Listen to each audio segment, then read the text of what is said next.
बेटी जैसा कोई नहीं। गांव के एक छोटे से घर में रहने वाली रीना एक सीधी सादी और खुशमिजाज लड़की थी। जब वह शादी के बाद मां बनने वाली थी तो उसके मन में तरह तरह के सवाल उठने लगे।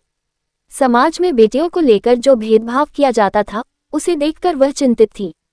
सपना एक बेटी का। रीना जब गर्भवती हुई तो उसके ससुराल में कुछ लोग खुश थे, लेकिन कुछ लोग ये सोचकर निराश थे कि अगर बेटी हुई तो। रीना के पति अजय बहुत समझदार थे। उन्होंने रीना से कहा, बेटा हो या बेटी, हमें अपने बच्चे से समान प्रेम करना चाहिए।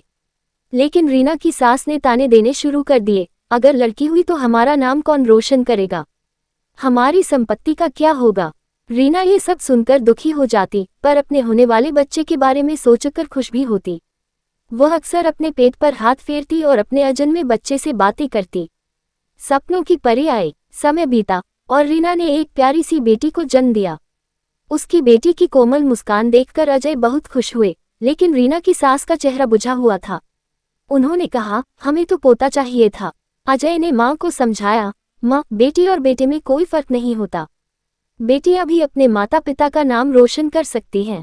समाज को जवाब। रीना और अजय ने अपनी बेटी अनाया को खूब प्यार दिया और उसे पढ़ाया लिखाया। अनाया बचपन से ही होशियार थी और आगे चलकर डॉक्टर बनी। जब उसने अपने गांव में पहला अस्पताल खोला तो वही लोग जो बेटियों को बोझ समझते थे अब उसकी तारीफ कर रहे थे। रीना की सास, जो कभी पोते की चाहत रखती थी, अब गर्व से कहती थी, मेरी पोती डॉक्टर है। संदेश। रीना की कहानी हमें ये सिखाती है कि बेटियां किसी से कम नहीं होती। समाज में बदलाव तभी आएगा जब हम बेटा बेटी में फर्क करना बंद करेंगे और हर संतान को समान अवसर देंगे। बेटी जैसी